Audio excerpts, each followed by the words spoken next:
far back. Yeah. We're back with another episode of the Here's the Deal podcast, the Max Baker Jr. story. And we're going to start things off with, first of all, happy birthday, Max. Yeah, happy birthday, Max. Happy birthday. I made it. I said this was your Beatles birthday. Happy 64th. Hey, the fans are rolling in, dude. They're rolling in. Balloons, confetti. Yeah. There's going to be a circus clown here in a minute. Maybe a rapper, because we do have the hip-hop air horn. I knew it was Here coming. they come. We have a special guest to my right, Deana Baker, Max's sister, and you have been talked about a lot in this podcast. First of all, you had to put up with him growing up. How was that in the Baker household? It was crazy. I mean, he kind of did his own thing, and he kind of was the one who always got in trouble, so we knew not what to do. We just kind of watched him. I didn't know that about Max. I thought he was the angel of the family. No, he is not the angel of the family. I am now. He is now. So, did anybody get a word in edgewise in the Baker household growing up? Is everyone as loud as Max? Yes, everybody's as loud as Max. Everybody talks over everybody. But if you really want to get everybody's attention, you just have to kind of say, hey, it's my turn. I need a moment. Hi guys, I need some help, or I need this. So, and everybody kind of stops. So now you work for the Choctaw Casino in Durant, where you Yes. guys are doing massive shows. Yes. First of all, growing up in Ardmore, Oklahoma, in southern Oklahoma, I never thought in my lifetime that Motley Crue would play Durant, Oklahoma, but I saw it with my own eyes. It happened. Much less Kiss or Slipknot or any of the other shows that you have been a part of since you have been down there. My mind was completely blown when I went back to Ardmore to see what you were doing. Yeah. We've had some we've been very fortunate. We've had a lot of huge acts, from A acts to all the B, C acts. We've got to watch a lot of acts start out from the bottom and then grow into they're doing arenas and festivals. I've been to several shows that I just came over to see who you guys had booked at Gillies after the show instead of Yes. whoever the headliner was, because you guys booked great acts at Gillies as well. Yeah, for the after party. Bones Owens. Yeah, Bones Owens, Larry Fleet. I mean, just to name a few of the ones that's played in there. I mean, there's just numerous to say. There's a huge list. So which show within the past year was more stressful for you with your brother being in the room? Slipknot or Charlie Crockett? I would tell you Charlie Crockett. Because of his fandom. I got to hear about the big cutout, dragging that sucker down there. Had to show Charlie how, that he bought his stand-up thing at the record store. So in what year or what moment did you start working in the entertainment industry? I started in 2005. Okay. What was June of 2005? I think it's on Jeff's shirt. What is the exact date? Does it have the date on here? June. Yeah, it was June 16th through the 19th, Yeah. 2005, which would have been June 15th as her birthday. So she was walking into I got the call. Okay, so you weren't originally planning on working No. this event. No, I came from corporate America. I worked for AT&T for like 20 plus years, and I got laid off in March of 2005. And so I was just kind of taking it easy with my children, hanging out. And my mom called that on my birthday and said, hey, your brother needs help at an event. I need you to go to Miami, Oklahoma. And I'm like, where is that? And so I loaded up my children, and I was fortunate my mother-in-law lived in Veneta. And so they stayed with her, and I went and drove up to Miami. My mom said, go to this hotel. It was the Microtel. Right. And I'm pretty sure that was the only That was one in the town only- then. yes. No, there was there was two good ones, and then there was two. It looked like they were way down in the gutter of Oklahoma City. So had Max called your mom? he called my mom, and she called me and said, your brother needs help with this event. You need to go and help your brother. Okay, Max, so did you need help with this event because the response was overwhelming as to the participants and all the people involved in the bike run? Yeah, what made you call your mom? What made you call your mom for help? Because I just don't see you calling your mom. Well, listen, spur of the moment thing called it. And at the time, my mom and dad, it was the bike run. It was the Buffalo Bike Run. We had billed it as the largest payout in bike run history for the state of Oklahoma. We paid over $100,000. And so this was an event that me and my partner at CEU, Brad White, had created. We had vendors. We had, it was over the top music. There was a circus. Cross Canadian Ragweed circus, and so me and him, we're promoters. This is 2005. Think of all the things in this podcast we've done up until then. 2005, gaming came in Oklahoma City. Gaming came in Oklahoma, and events started happening. Miami, Oklahoma, the idea was to make a destination spot. But anyway, back to you guys booked Cross Canadian Ragweed to play this thing? Foghat. It was great. We even had Evel Knievel there. We had Dennis Rodman. We had Brian Bosworth. So for the people that whose don't know, idea was it to bring Dennis Rodman? Well, okay, I get Rodman because he's kind of bike culture, but Bosworth, out of nowhere, that was he hadn't Stone even Cold, been accepted Stone back. Cold, He though. hadn't even been accepted back into the Sooner family yet. He was still a biker, And then who else? Lorenzo Lamas, because my mom was flipping out. He's like a Jay Leno biker. Let's be honest here. Yeah. But anyway, back to this. And so me and Brad, we're good at setting things up and, go here, go there. But we had no idea of paperwork, invoicing. This is all new to me. And so my sister travels down. Travels east and gets there. Hey, first of all, tell people where Miami, Oklahoma is. Miami, Oklahoma is about. You have to say Miami because if you say Miami, all the locals will correct you immediately. And Miami is a beautiful place. Once I went there in 2005. It's right off of Route 66. Yeah, straight up Route 66. It's got the old, one of the last of the, I think there's 13 miles of actual stretch that have that road, the mother road going through there that was original. And that little bitty town hadn't had anything like you guys were Yeah, getting ready to do. And so here we come with this town. Nothing that big since Steve and Cassie Gaines joined Skinner. we had over 3,000 participants. My responsibility, I planned the bike run. I rode the route and gave it out. We set up, it was So it was a poker run. It was a poker Yes. run. You had to draw your cards, 5 cards. So that explain was what that is, because some people don't understand what that is. basically you drive to a stop, get off your bike, draw a card, on to the next one. If you don't draw then, you can draw at the end, and the winning hand gets the money. We got, and my other job was do all the prize breakdowns. What was the pricing?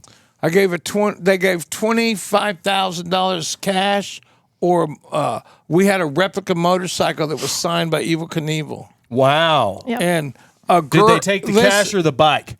They took the bike, but let me tell you something about the whole deal. The deal was it was a girl who won it, and she rode up on the back of a motorcycle and left with her own. That's awesome. So just doing the poker. I poker guarantee you that bike is worth more than $25,000 right now. But that was the poker run. And part that's an event within itself right there. But like Deana said, we put a carnival out there. It got wacko with the carnival game. Why do I feel like Mike Cook was involved? No, it was nothing about him.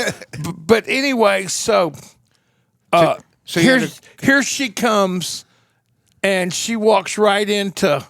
Go ahead. Okay, so had you worked any events at all leading up to this? No, I was a project manager, so I covered 5 states. I had 75 retail stores and AT&T, so I handled all of that back end policies, procedures, all of that stuff.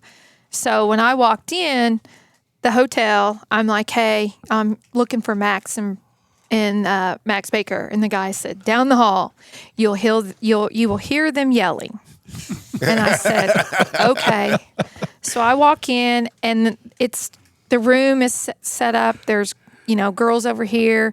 Max and Brad are yelling, bumping bellies, about ready to fight, and I'm like, these people are crazy. Like, what am I doing here? And they're like, "Who are you?" And I said, "I'm Deana Baker. I'm Max's sister. I'm here to help, whatever." And they were like, "Well, what are you going to do?" And I said, "Whatever. I don't know." So then Max and Brad are still arguing, and I'm just like, this is crazy. What his mom got me into. Yes. And so then they stop arguing, and then they're like, "Well, okay, I need you to do this. I need you to go through the list of paperwork was in a box of all of the people that had pre-registered, and they were supposed to get a packet." She put it all together. And I guarantee you, this was not alphabetized. It was not alphabetized. And I said, "Do you guys have this on like a laptop?" And they're like, "No." And I'm like, "Oh my God. They didn't this is even have it crazy." on a legal pad, did they? No. So it was in a box, and I said, "Well, when did these people start picking them up?" "Tomorrow at noon.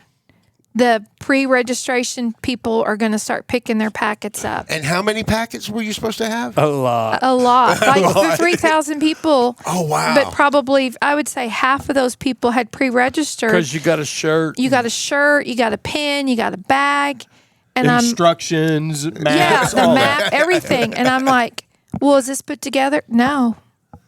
So we had to stay up all night putting all that together. And then I said, "Well, where are these people picking this up at?" "We're going to have a tent out there. It's going to be alphabetized. And you need to make sure that there's no Casino long staff. lines. And there's a cash line and a credit card line and then the pre-registration. But we don't want any lines." And I'm like, and I was just like, "Oh my God. Okay. Well, then somebody needs to get on a computer. Somebody needs to start data entering." And away we went. On the fly. On the fly. And I was just, on the fly. But here's the thing. It came together as a team. So what were Yeah. you guys arguing about when she walked in? everything. Right. It got to the point where she sided with Brad. I thought, hey, my own sister came down here and sold me out. That's awesome. I listened to both sides, and then they said, "Okay, who's right?" Nobody was really right. It was the fact that he made a lot She more sided with sense him. than what he was wanting to do, but that the end result, they got to the same point. It's just they got there differently. That's how we did it for a long time. Yeah. I mean, And so after that, you're like, "Man, I've chose the right profession. I want to get into this business." No. No, because after the bike run, I thought I was done because the people all left and we did our part. And I thought, well, I'm good. Well, we had hired these people that were supposed to run and have all this in the organization and everything. So when I brought her in with my mom, and this is where my mom really took it over as a champ and blessed me, is when she came in, then she became the eyes to see what was messed up. And, she was like, "You boys," after me and him had argued, she comes back and says, "You boys are in trouble. Because the people that you've hired over here, they ain't done shit." And and it's like I can see you, Max. and What then are you talking Then about? I'm going, "Well, how can I help you? And how can we help?" And she just, "Let me just do it this way." And that like I had like Lisa and a couple other people that were willing to. We switched roles, and if it was an all-nighter we had to do, that's what we had to do. But at the end of the day, we were in utter chaos from the word we stepped on the ground. But if you would have looked at it, looked at the whole big picture, you would have never known. So could you have pulled this off if Deana hadn't shown up? You know. Come on, Max. Yeah, here's the thing. Here's the deal. Say it. Here's the deal. It would have been hard. You know, I mean, could I have, if you would have given me the team I was playing with, I would have been one and done. You know, the thing about this is when she came into the picture, we became a little bit more professionalism with that. And what I mean by that is, had she, you know, she's the one that helped me as far as when I was starting the labor company. Because you got to remember, I was fresh when I went to Miami. I had nothing. I had a hope and a prayer. And that was it. Because Jeff, there's sometimes you can pull the event off, like it actually happens, right, even though you weren't entirely sure it was going to. Right. But once it's over, you go, man, I'm glad we pulled that off. Right. And I don't ever want to do that again. You know, at least not that way. You know, but here's the other thing, though. Even after every time they were done, no matter how chaotic it's been, you have a solution if something else comes about, because it does. You know, in this kind of business, it's, you know, I mean. But you usually don't train someone on how to do this at a bike run. There is no training. No, you just think on your feet. Jump in I mean, there is no training. You got guys out here now, okay? And like I told them when I spoke out here at that college down here. UCO. UCO. ACM. You know, yeah. I was like, hey, any of you guys out there want to be tour managers or you know, if you're a promoter rep or promoter, here's a question for you. If you got to get 6 pizzas and they want to be at the bus call at 1 a.m. and you needed to get, and you're in a town where everything closes at about 11 or 12, and you forgot to make that pizza order, and burgers, money can't even buy you out of this. They want pizza. They want something to eat, and they want pizza.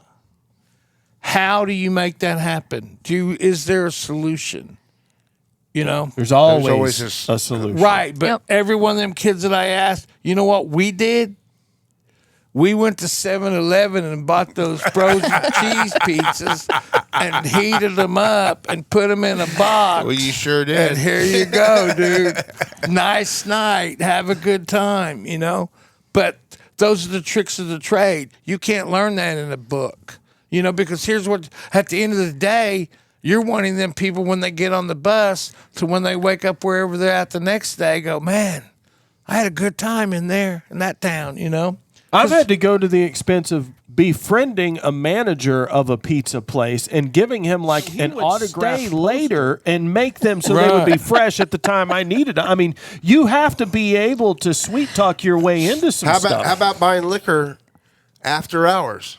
That's much easier than you think, Jeff. Sure, it sure is. You call a limo. That's simple. You call a limo company. You tell them you want a limo. You want it stocked when they show up. You get the liquor. I don't want to ride in your limo. I need your liquor. You pay for the liquor. They leave. You're done. Yeah, I get it. You know, but it's. Don't kid yourself. I've called some friends and said, hey, what do you got in your cabinet? Anything unopened? I need that. I need that for tonight. I'll pay you back tomorrow. You know, but back to 2005 and Deana coming into the picture, you know, it because you got to remember, like she said, growing up, I wasn't I was total black sheep. We didn't know what he did. You know, everybody. We just knew he did concerts, but we didn't know what he did. You know, like when he brought Motley Crue to the house to get the van. That's the one story I've been wanting to talk to you about this whole time. Here we go. I've known Max, you know, for 20 plus years or whatever, but there's so much of that in the 80s that I did not know because I didn't live in Oklahoma City. I, wasn't in the scene. And so he's telling these stories, and I'm looking at Jeff going, did this really happen? And Jeff's really like, this did really happen. He really brought them Nikki over. and Tommy to your mom and dad's house, Shout out who to were Devil very era. conservative. Shout out to Devil era. Yes. Because I remember I went to the door, and it was him. I was like, oh, said, Dad, Max is here with some friends. Because I didn't know who they were. Okay, you weren't a Motley Crue fan, so no. you I just had thought, no oh, idea. good Lord. I'm like, hey, my dad's like, who's with him? I'm like, he's got some friends with him. He's like, I need to borrow your van. My dad's like, okay. So he takes the van and they're all standing there and we're all going, okay, who are these people? Because, they have long hair and those tight pants. And Well, this isn't sober Motley Crue either. No, This is the height Yeah. of the debauchery of Motley Crue. So they got the van and away they went. But yeah, they came in and they were, hey, how's it going? I I'm like, guarantee you, your dad thought, I ain't never seeing that van again. Yep. Comes back with the van and the dog. What Well, was he it, was the Motley mad. dog. He was mad because I put him on the spot. yeah. And I mean, That's the worst thing you could do to your parents is put them on the spot. The worst. well, it was. But it really did happen. But the other, It really did. And your dad still doesn't know who Motley Crue is. no. Wait, what's that famous saying that you always say that Deana said? I don't know Vince Neil. Oh, so years later, we're in another jam, Rocklahoma. We booked it. And there, there's always, when you're doing festivals or when you're doing things with other people, whether it's a casino boss or festival guy, things that we've done, me and her together, A lot of events. I mean, it's Yeah. like she's probably the best in the business of preparing. You get a book, you go by the book. I walked her into another. This was gigantic. She's like, we're like, hey, we're going to Rocklahoma. We had booked it. Everybody happy. She'd been in the back scenes all along, putting the contracts, everything Because you together. were in the CEU office at this point, correct? Yeah, I came to, after we did the bike run, they said, hey, can you come work in the office? And I said, sure, I'll come a couple of days a week. I'll go through your paperwork. No big deal till I find something that I want to do. Ended up, she started repping shows. And they threw me into all kinds of chaos, mess. He would always say, first one, I go, what time I got to be there? You got to be there when the buses arrive, and you're the last one to leave. And I was like, okay. My first encounter was with ZZ Top. We were at the Buffalo Run. Was this the show that Lisa no-showed you? Yes. Then Lisa got mad. And this girl is yelling at this person, like cussing him out and all this. And I'm like, Max, that girl over there is yelling at that guy. He goes, well, you probably did something wrong. And I said, but why is she cussing him? He goes, I don't know. He did something wrong. So he goes, we find out the guy that was supposed to make homemade tomato soup, and he put Campbell's soup in the crock pot, and she signed. He cut it open. Cut open in front of her and just dipped it in there. And she went ballistic. And so I told him, she is not going to talk to me like that. I am not putting up with that. And he said, oh, well, and I said, I'll work with people, but no disrespect. And so that was my first encounter. And after the show, there was a girl crying in the back of the house. And I'm like, that girl's crying. He goes, go ask her if she's on the bus. So I said, are you upset? Are you okay? Were you on the bus? She's like, yeah. And it left. And so I said, Max, she was on the bus and it left. Don't ever, ever, ever go on the bus. Don't ever go on the bus. And so That's what Max told you? yes. Don't ever so go the on the girl bus. comes and Max is like, why are you crying? Well, he left me. Max, you on the bus? Yeah, you never go on the bus. You're just one of many, chick. And then she just started crying. And I'm like, oh my gosh. This was a whole new world for me. Max's bedside manner. This, This was on the bus. this is 35 plus years of Max being callous to these situations. Yeah, and I'm just like, he goes, you can't be soft. You just don't even get involved in it. Don't go on the bus. There's one of every, you're a girl in every town. And I'm like, okay, I'm not going on the bus. There you go. But him and Brad put me in situations where I had to either sink or swim, go get my money. So I had to go get money. And they're like, we're not paying you tonight. Like, why not? We did the service. We did the work. I'm not leaving till I get a check. and I got my check. I went up, said, "Here you go." Brad's like, "What'd you do?" And I go, "I just said, we did the work. We ended up knowing somebody, started chit-chatting. I got the money." He's like, "Okay, that's good."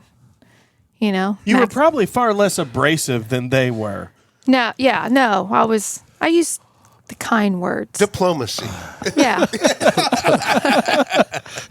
They flip that switch and get there immediately. They don't realize that you try these other methods first just to... Well, Deana can be stern and smile. And Well, you can kick the door open and break the glass when you know. Yeah, and there was people that didn't want to deal with me because I was a girl, absolutely. That happens a lot in this business. Yes. And No, they I would mean, say, like, I want to speak to your seriously. boss. And the crazy part about all that is you have people over there that wouldn't even look at her, give her the time of day or whatever. And this is one thing I can say about my sister that I'm very proud of is, you know what? She didn't let that stop her. And basically where she is today, those people that looked then have a whole different outlook to look now. It's pretty nice to smile and wave at those people now, isn't it? They thought I was just one of Max's bimbos. And I said, no. No, never been a bimbo. I sent them my resume. Brad's like, "What are you doing?" I said, "I sent them my resume. I want them to know I'm a college educated woman, and I'm not worked. a bimbo. I'm not a bimbo." But yeah, I had one guy said, "I want to talk to your boss." So I put him on the phone, and Brad said, "That's my girl. She's worked many a shows. She's capable, But he wanted to talk to Brad. She got sent to Nebraska to do corn. Didn't even know who they were. I did. Surprise. It was corn. They ended up liking her because she didn't know who they were. Yeah. Corn. Artists prefer that. It was crazy. They knew Max. I go, I'm so-and-so, and I know your brother. And I said, "That's nice. Okay."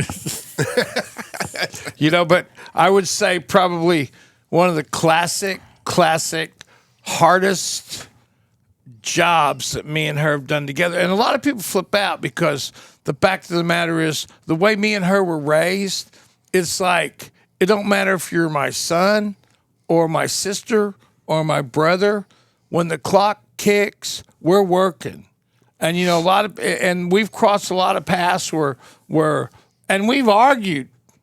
I mean, to where it's. Hey, you and I have argued. But at the end of the day, though, that's the way we were raised. So you know how some people think that your family, you're the family member, you get special treatment. You only get special treatment if you create it. And it's like with me and her, here's what I do know. From the time that she has came into my life and the business side of it, me and her have done some historic, legendary, great things in the state of Oklahoma and beyond. But the fact of the matter is, just because we're family, we leave it at the door and we get down. And if there's no one else in my corner when I'm doing something like that, I'd rather have. Whose idea was it to put an offer in for Slipknot at the casino? It was, we did it with Live Nation as With part Live of the Live Nation? Nation tour. Yeah. Okay. So how stressful was that leading? Because that's right around the time when you guys were booking this. That's right around the time we started this podcast. And Max was a little nervous. He wasn't sure entirely how that was going to go. I didn't know any of that until I listened to the podcast. Even wow. leading up to it? Yeah, I had no idea. Wow. I had no idea.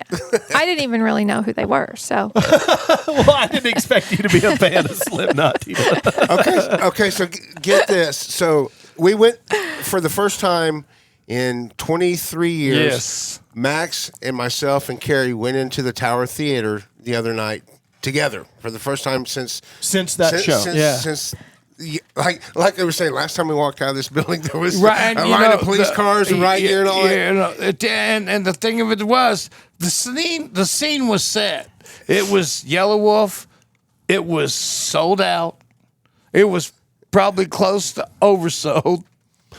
and Roughly 400 more people than when they shut you down. Right. and so And several people asked me what the capacity was. you know, that night. I and don't know. so as you're going in there, and this is all going on, it's me and the last time we've been in there, you know. They were tearing the place apart. But the thing of it was, when we started as getting that venue, we had great intentions.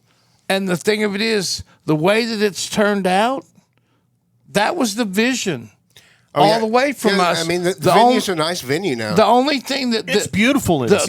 it Really is. The only thing that kept us from not grinding it out was we had no money, you know? So in true Max fashion, he says, we ought to print us some shirts. And I said, some shirts. I survived the Tower Theater. The Tower Theater riot in 2000. We're making those, Matt. Here's the deal. Putting the Here's the Deal logo on the back. You know? Okay, Deana, so what was the craziest event that you guys have worked together? Oh my gosh, there's so many. We did the Leonard Skinner at Buffalo Romer. The stage was. I was there. That was wild. And I was like, he was asleep on the floor trying to rest. And I was like, hey, This is back to back. everybody's freaking out. You need to Get up. Get up. The thing is tilting. I don't know what you're going to do. But he pulled it off. I think for me, when I started with him, I had no idea what I was walking into. I had no idea what he did within the event, the concert part, whatever. I was just like, you show up and woohoo, but no idea that what all went into the back end of it until the bike run. After we did the bike run, he's like, you got to go over to the concert and you got to work the concert. And I'm like, what is that? Well, you're a runner. What is that? Whatever they tell you to do. And I'm like, okay. And I said, well, how am I supposed to know what I'm going to do? So they hand me a folder, and all the papers were in the folder. All the writers from all the rider, everything. And I'm like, well, what am I supposed to do? Find it. It's in there. So I had to dig through, and I'm like, this is not going to work for me. We need to organize this. And Brad's like, everything is in there. Go get our money, do whatever they say, do the dressing room, get the artist, all of those things. I had no idea. And I was just like, wow. And after we were done, we did merch. So we had to count out. We did it all. We counted out merch. And I'm like, we were there. I came at 6 a.m. and we left at probably 4 a.m. And I'm like, is this how this is? Some days. It's just show business. Every time. You're first one in, last one out. And I was like, okay, wow. And I went back and I told my mom and dad, I was like, man, you got to be an engineer. You got to be a mathematician. Max is like, knows all these things, which I was surprised that the technical stuff. And my dad was like, really? And I'm like, yeah. There's a lot to the it. Electrician. I said the crane was falling and he knew what to do with the crane. And it was crazy. That was one. The second was when we did Rocklahoma. And the back part of it, they said go up a couple of days early and meet with the people and get the production guys. Got these books for you. You're going to be working in the office. And I said, okay. I go up. I go in, I'm meeting, the guy gives me these books and I start flipping through them and I'm like, just see the writer and one sheet. And I'm like, okay. I go, is this it? He goes, yeah. I went, okay. And he took a call and I went and called Brad and Max and said, I got these books. They got the writer, but I don't see any information. And Brad said, pick your books. You got your laptop? Yes. Go to your room and just start calling people. And I'm like, oh my God. So Deana, how many bands? There it was that first year was I think 12 a day. Yeah. So started on Thursday. Yeah. And plus we were doing the bike run. So you had a couple weeks later. Yeah. So you had to So it advance was with all those bands. I advanced all of them. I started on Thursday and I got Thursday done. Then I did Fridays. And then I did while I was doing Friday. While we were working Friday, I was doing Saturdays. Max, you made your sister advance Rocklahoma on Thursday of the show. I didn't make anything. You They know, said it had it covered. you know, a couple weeks out, it's kind of standard thing, man. Yeah. You know? Listen. If I haven't heard from a band within, 30, She's week, probably one of the best persons I've ever seen work on the fly under those conditions. People would come to the dressing room and they introduced themselves, and I had their packets and she their tickets or whatever, their laminates, all of that. And they plus, said she had their rider. Their rider was one case of water, Festival. one case of soda, and we had 3 different kinds of liquor for the sponsor. And she would put it up there, and they would look at her like, where's my stuff? dumbfounded, and it's. I'm like, here's your packet, here's your alcohol. We taught her festival rider, and then like people would Festival come in. catering. People would come in like Vince Neil, and he came in after he got his stuff. He came back in, and the classic line of all lines. I love this. She told him, and I watched it. She told him, "I don't care if your name's Vince Neil. If you was Vince Gill, she goes, I don't know you. If you were Vince Gill, I would probably know you. So what do you need?" And I would love to see he the look looked on his face. dumbfounded, but what was even more dumbfounded is when she told him, my brother told me not to go on the bus. Well, who's your brother? My brother's name is Max Baker. You're Max Baker's sister? And I mean, with that little introduction right there, dude, he gave me we got these cruises, and I ended up couldn't go. So I sent her my place, but to this day, whenever she does a Vince Neil concert, he makes ample point to talk to her. She knows the difference between Yeah. Vince Neil and Vince Gill now. they would come up and they would introduce themselves and But- who they were, and then I would say, "Nice to meet you. Here's your pass. Here's your dressing room." We want to tell you something. When she one up me,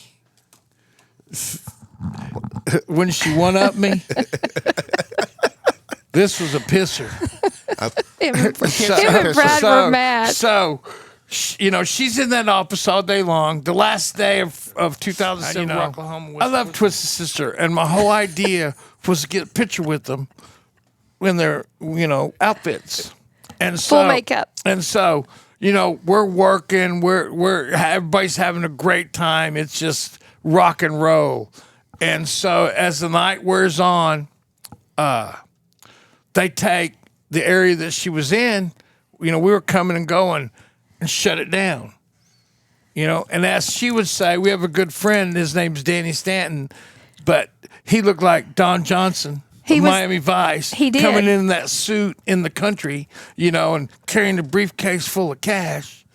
and so who do they pick to hold it? My sister. But the fact of the matter is, and they're like, he comes in and tells her, "You're with us." And when he said, "You're with us," this is what he meant. She rode in the van from the dressing room to the stage in their gear. Then when they got out, they made sure that she got a picture in front of me and Brad while we sat over there and watched. That is awesome. And I'm like, Did you ever get a picture with Twisted No, Sister? That's never, awesome. That's never. great. That's great. and they became buddies. I mean, We became very good friends. Yeah, but the guy Danny's super cool, man. I mean, he just huge Kiss fan. Yep. Without him, I would have never met Peter Criss. I'm imagining this Vince Neil situation as Vince Neil walking up to Deana, looking up to her, going, "Do you know who I am?" I had no idea. Stephen Piercy did the same thing. The other one was Jesse. Yeah, Jesse. Jesse James Dupree. But Yeah. but then again, He really thought people would know who he was?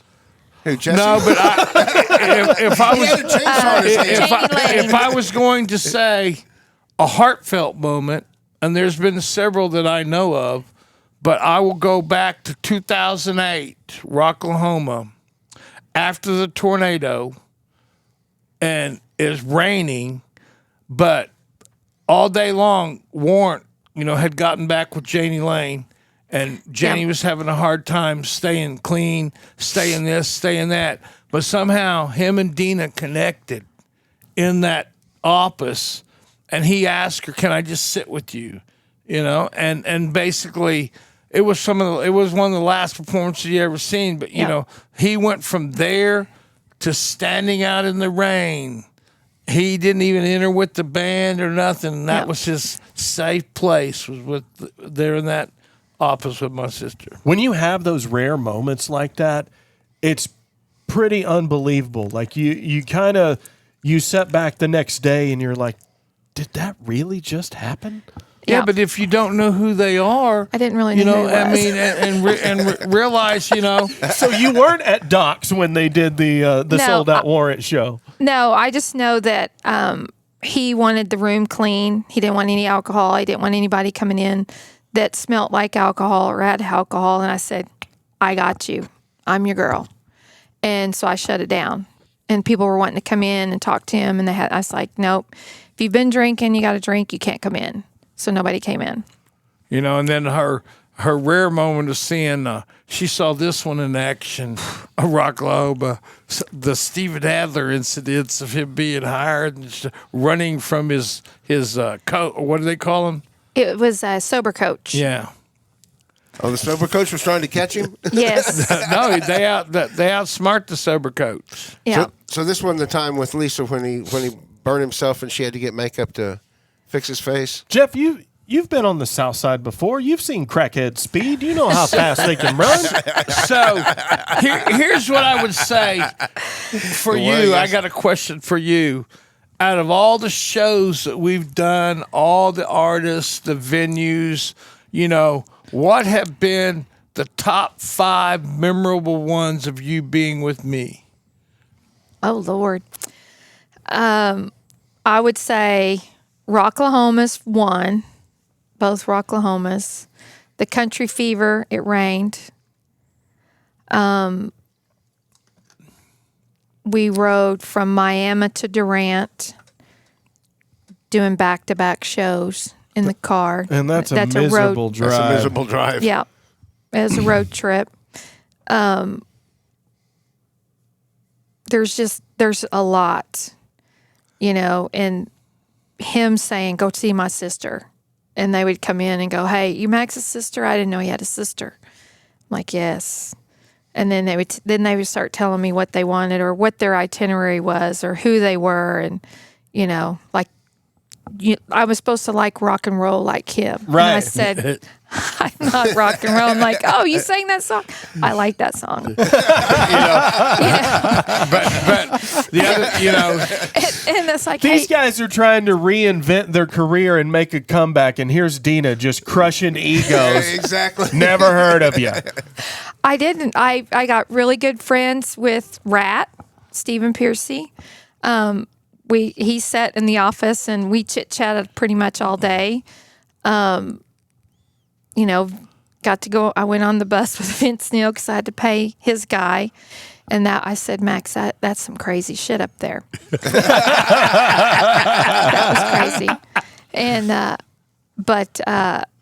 just different things like that. And traveling the road with him is always an adventure.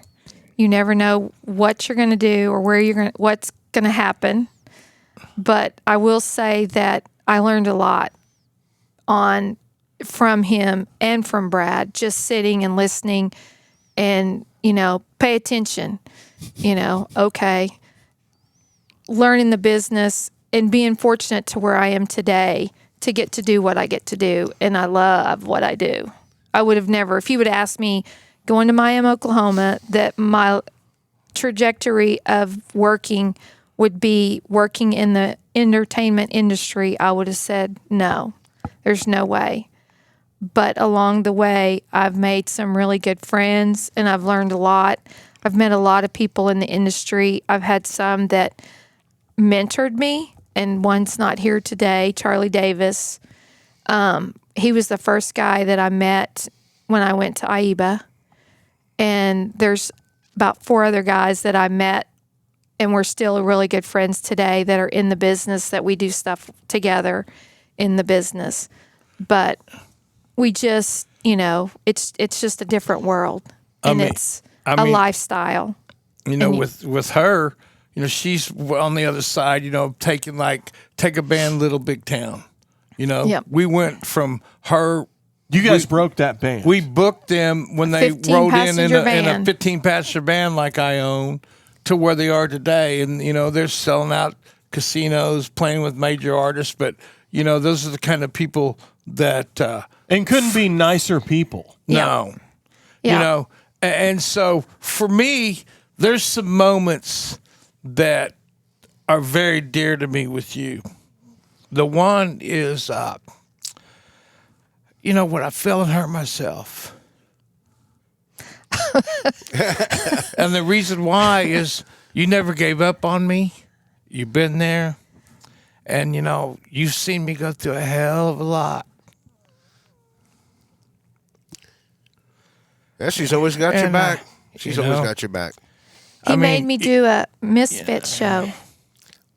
We did a Misfits show. Yeah, we did. It was on Thanksgiving, wasn't it? Yes. And I was in Brazil. Calling me, not to change the subject, but I just thought about a moment, calling me to make sure I got his money. On Thanksgiving Day. On Thanksgiving, night. Where was that? The Diamond? Is at the Diamond. And, I had his paperwork.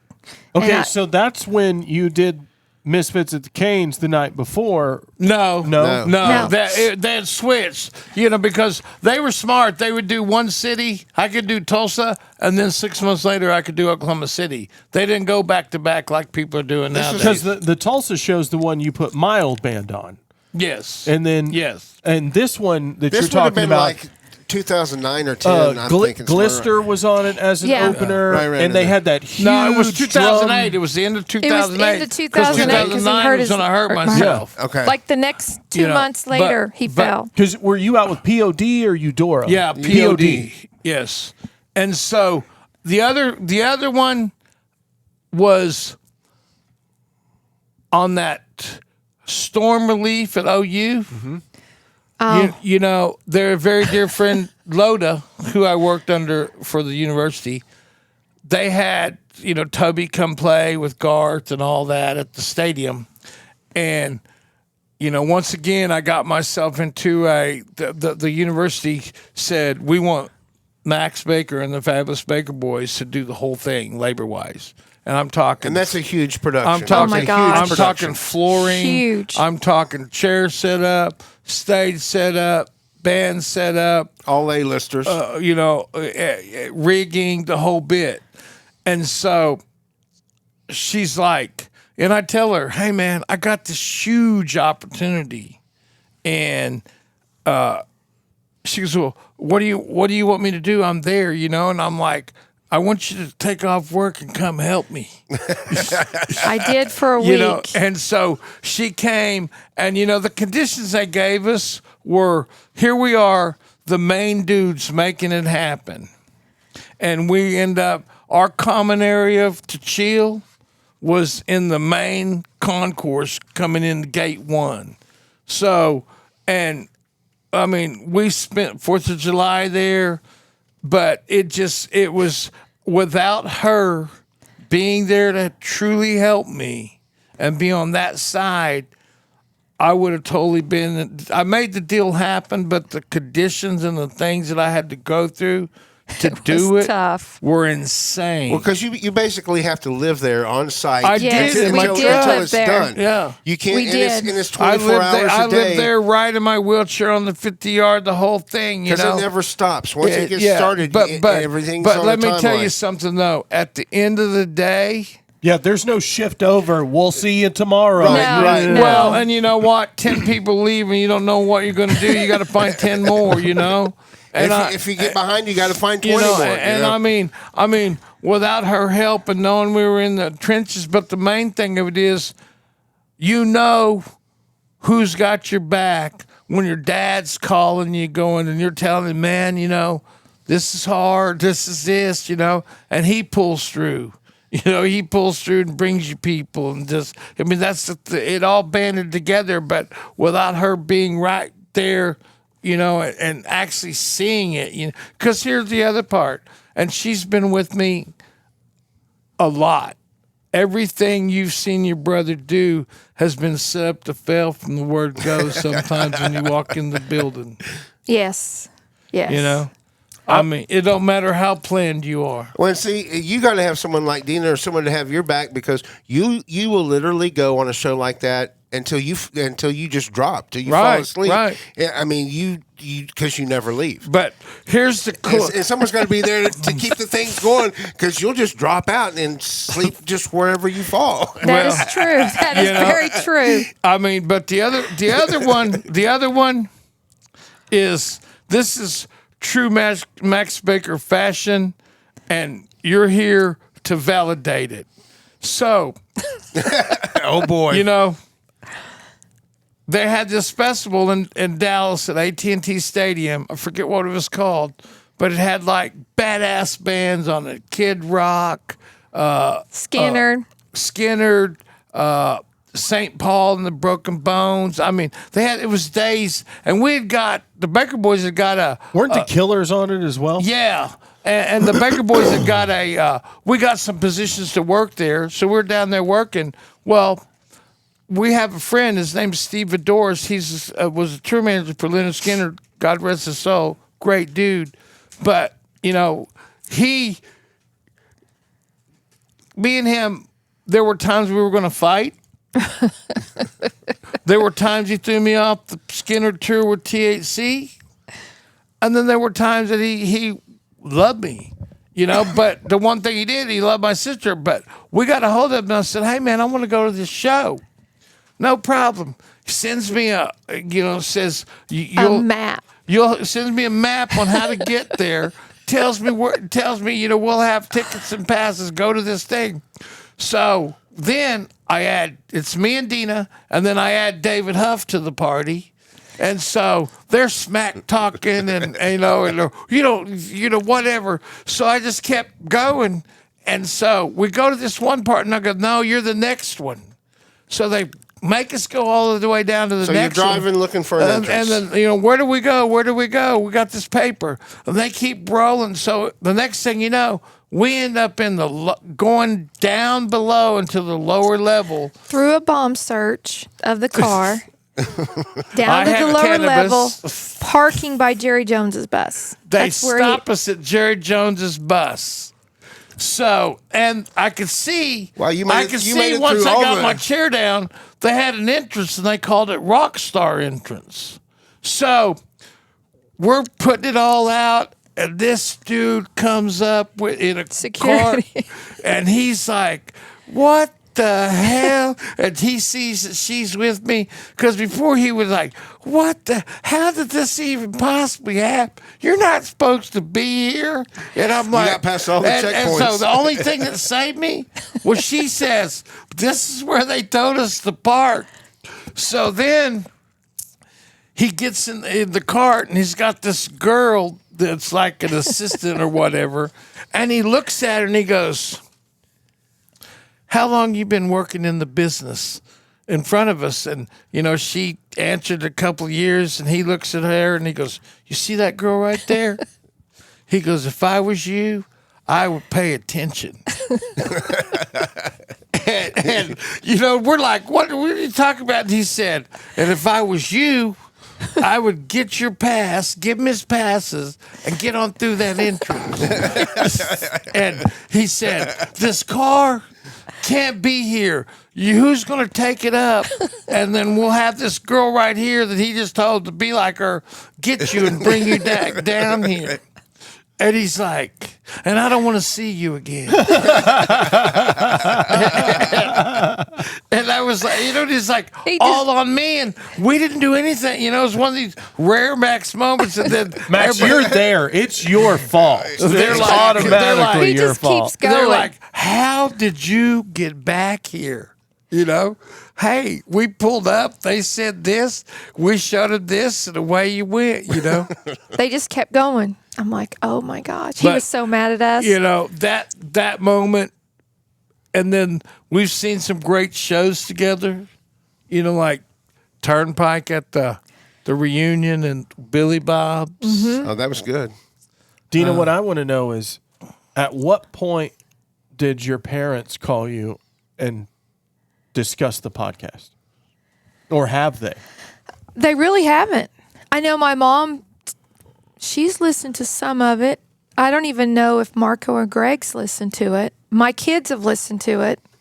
But I was behind. He kept sending me stuff, and I would be busy, and I was like, yeah, okay, I'll listen to it. I'd start to listen to it, and then I'd have to do something else, and then I'd forget about it.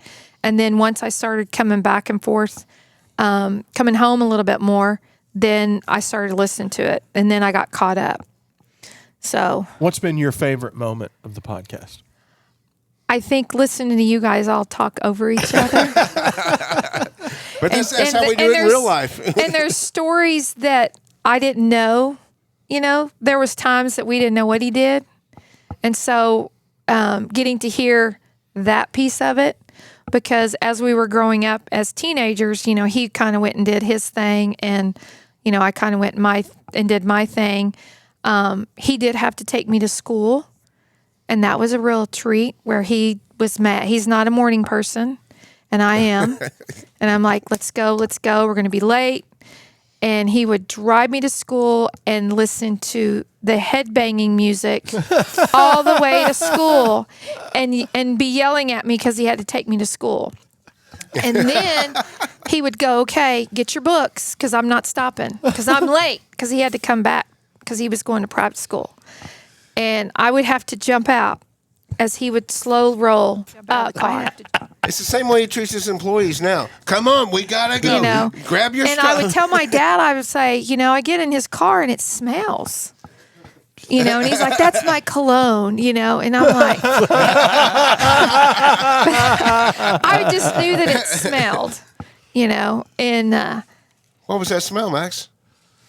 That's a Skynyrd song, Jeff. Oh, that smell. Ooh, I remember it. Deana, I hope you reciprocate that now, and that's how you do him, is you just don't stop. You just slow down and make him get out as you're driving no, by. when he fell and hurt his leg, everybody was saying, he fell, he's down, he broke his leg, because we were on the side stage, and I had all the kids, and his son had played before the THC. That's the only reason I was there. Dwarfits, yeah. That's the only reason I was there. Austin. And so they said, you got to come. And we have to go, the side stage, you had to go across the stage.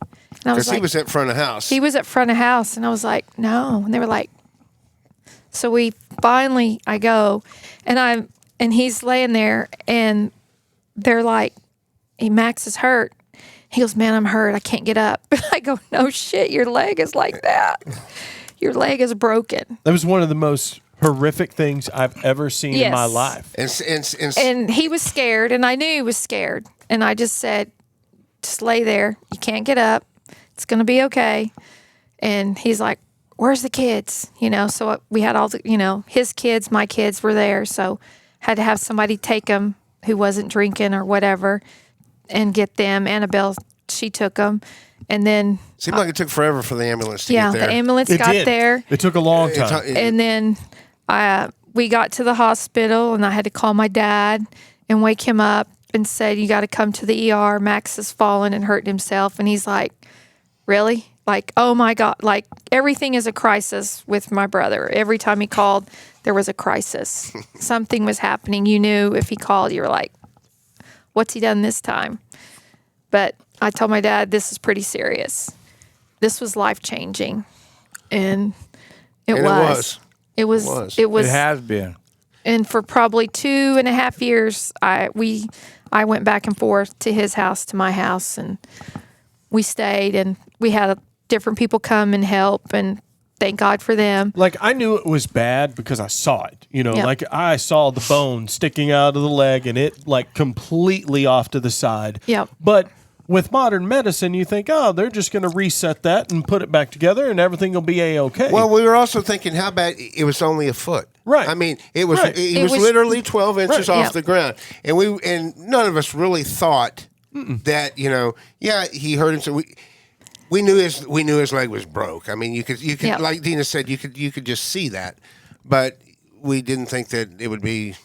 But I didn't think anything was seriously wrong, like unfixable, until a couple of years later when I got a phone call from Lisa, and she said, "Hey, Max is in ICU again. Yep. It's the leg. You need to come up here." And because I was working in Ardmore at the time, and I drove up, and that was the first time I ever saw you really concerned. Yeah. I was on my deathbed. Because Yeah. they had the just told infection you was- that, they just told you that, hey, there's a chance we're going to cut this Well, off. yeah, I might not have a leg to stand on. Yeah, we had many Stop. discussions about that. I even took him to Tulsa to a doctor. He was mad at me. To the doctor, he goes, he was like, all right, let's get rid of it. I said, Yeah. okay. I'd had enough. He I mean- had enough. And I said, let's go. I made the appointment. We drove up there. It was a sports medicine doctor because she had been through two of them with me to where they just ridiculed me. One guy called me fat and Red Bull drinking and, pretty much you're never going to make it. I wanted to beat him up, but she took me out of there. And you had I Red mean, Bull in your hand. No, I didn't have Red no. And then the other one was the same way. We got very close to that moment being known as a Red Bull moment instead of a Twisted Tea moment. It was real close right there. So then when we go to Tulsa, we're just sitting there, I'd had enough. I'd had enough of the abuse and, I was ready to give up. You got to remember too, I was very depressed. I ballooned up to 440 pounds. You couldn't just jump up and go like you always been able to. I didn't want to live anymore. I really didn't. And, I went in there with this guy and me and her, we had talked about it, told the doctors everything. Put me in the water. Put me in the water. And so we go in there and the guy's like, what are you here for? I go, I'm here for you to cut my leg off. Like it was no big deal. He said, do what? I go, I'm here for you to cut my leg off. I need to make sure, and you're going to be the guy to do it. And he looked at me all crazy and dumbfounded, and he said, hold on. I think I can help you. And, that's all I really wanted to hear. So he took and gave me a subscription to get into the water. So I could remember going to that, and the first time they put me in and lowered me in there. I was only supposed to go a month. I ended up staying, and they ended up letting me do 6 months. At the time, I used to get these home health nurses that would come over. And, I fired more than I used because if they came in and asked... I'm sure some were glad to leave. If they came in and asked, what are we doing? I would say... He was like, go... Get out of here. Leave. But the coolest part about it was they had a caseworker.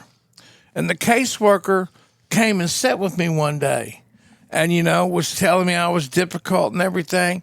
You were. But after she hung out with me for a couple of days, she told him, he's not difficult. He just wants it a certain way, and we're going to make sure she understood. And she worked with Deana, and, they gave me that thing. But I'd met this girl. Don't send me the ill-prepared home health nurse. Damn it! Send me the one who's at least read the file. Yeah. There was this one that kept coming, and and I got better. I ballooned up to 440 pounds, and this was like being able to be lifted into the water. I was walking out of it, and I was well on my way to recovery. The nurse that helped me, she was a photographer, and she wanted to get into doing concert photography. So I made her take me a couple times to the River Wind, let her shoot the show. We became friends, but it helped me. It helped me to the fact that where I wanted to live again. Then I started walking, traveling, all that. And then I got bit by a crazy dog that almost killed me. Basset hound. You ran over the dog with your wheelchair. I didn't run over him. But, the fact of the matter is, Should stick with bulldogs, Max. it was, I have my legs. You do. In fact, you're going to get a knee operation Yep. later on this year. I've just, but without you believing in me and without you, this is family. And you didn't have to do anything. But the heartfelt moments of what we do, hey, I always get to see my sister. She's my sister before anything else. But when we work, it's business. And, and I think the reason why we've been able to come so far with success is because that's how we treat it. A lot of people don't understand it. And we've been, hey, she's been called out because, we're brothers. What are y'all really up to? She wasn't putting up with Vince Neil's shit. She's for sure not putting up with yours. Well, but here's my other thing. If I'm going to the field or if I'm opening an arena door with 16 trucks, I can't think of a better person I want to my left than I could ever imagine. And I've been able to create a lot of cool things because we actually have a dynamic of how it works. Well, yeah, but and look where she is in the industry now. I mean, she's well respected in the concert industry. Hey, I'm just a roadie. She's lapped all of us combined about 10 times. I'm just a roadie. I had very good teachers. I'm very blessed. In 18 years, you've done a lot. Yeah, you've kicked the doors open. I've been fortunate. Yes, I have. And when I got asked to come work at the Choctaw, it was, hey, we want you to come work for us. And I was like, I didn't know what that meant. I said, I am working for you, but no, we want you to come full time. To represent the Choctaw Nation. When I was in school there, that was a bingo hall. Yes, it was a bingo hall, and then it was a rodeo arena, and then the event center. Still event center, but there was a 10,000 seat Coliseum, the livestock arena. Yeah, that Coliseum is now the parking lot and the... Miranda got me the drunkest I have ever been in my life at a Pistolani show at the Coliseum. Randeritas, it'll hit you hard. Yep. And you want to talk about being scared that you're going to lose everything in trouble. So, my love for motocross and Evel Knievel and we used to get in the business. We got the bright idea that we were going to do a monster truck show. Monster truck. What do you know about monster trucks? Monster trucks and jet fuel bikes and pit bike racing. And we're going to turn up. I mean, we're going to turn the tent. And so then you add some daredevil guys, like we had the kids in the Globe, but we got this dude that he had what he called like a rocket launcher on a Suzuki 4-wheeler. And so he was like intermission. And what he did was he was just supposed to blow fire. Just supposed to blow, hit that gas and blow it. So we're in this Choctaw arena, and I'd sent Austin to get some popcorn and candy, and in the time, so here comes this jet bike dude. He comes out, and the crowds roared. It's like happening. So this dude, by the anticipation of the crowd, he backs his motorcycle up, and they told me we had to get like some junk cars. So, and the idea was not to blow the fire too close to the junk cars. So this dude comes out and it was supposed to be an illusion. Yeah. He does one, and you know what? It's cool, and the crowd's going crazy. So this dude takes a few steps back, does it again. Nothing. Come back even one third time. Third time was a charm. This dude blew it. The van seats caught on fire. The whole thing went to blaze. It goes in smoke. Smoke alarm went off. They had to evacuate the building. Awesome. I mean, and so when bad. this is all over, it was bad. My whole life went to shit in one button. And it was bad. And then at the end of it all, when I'm like, in the midst of it all, I'm like, I've lost my kid. You lost Austin. And so I'm starting looking for him, and he's like, I went to get popcorn, Dad, and and it was like it was just crazy. And then you got to see the Choctaw Nation in action. This is what they did to old boy. His little jet bike. They told him to come on in. Once they come on in, they tackled him off of it and seized it. That is now property of the casino. Seized it. Yeah. And and here's the other part. The sitting in a warehouse The somewhere. sad part about it is we never did a show in that arena again. Yeah, I bet you that that was was it, the huh? last monster truck show Yes. you did, isn't it? Oh was. yeah, you couldn't even say the word. They don't even allow Bigfoot to come to Durant. Monster truck, any motorcycle that no, Well, Deana, I'm super excited that we finally got you on. Thank you for Thank coming you. up here and being It's a part been of it. fun. And thank you for putting up with Max. Happy birthday, brother. Thank you.